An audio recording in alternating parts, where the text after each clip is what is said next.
เลิกงานสักทีนะวันนี้สอนเหนื่อยไหมครับคุณครูวันเพ็ญ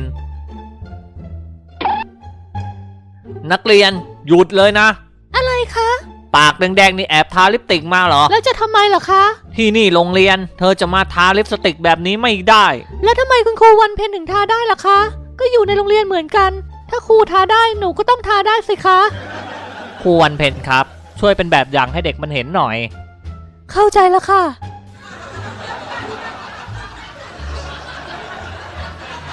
แบบนี้โอเคหรือยังยอมเช็ดออกให้ก็ได้เดี๋ยวก่อนอะไรอีกเหรอคะคุณครูนี่เธอใส่ต่างหูด้วยเหรอเนี่ยนี่โรงเรียนนะใครอนุญาตให้เธอใส่ต่างหูฮะแล้วทำไมคุณครูวันเพ็ญถึงใส่ได้ล่ะคะเฉยครูวันเพ็ญเป็นแบบอย่างให้เด็กมันดูหน่อยค่ะ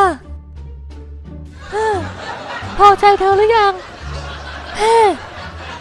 ถอดให้ก็ได้นี่เดี๋ยวก่อนเธออะไรอีกคะคุณครูนี่เธอใส่วิกมาด้วยเหรอเนี่ยที่นี่โรงเรียนนะเธอจะใส่วิกมาไม่ได้แล้วทำไมคุณครูยังใส่ได้ล่ะคะอาจารย์คะ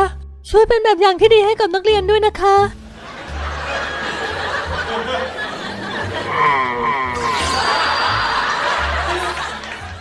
อาจารย์ช่างเป็นแบบอย่างที่ดีจริงๆเลยค่ะ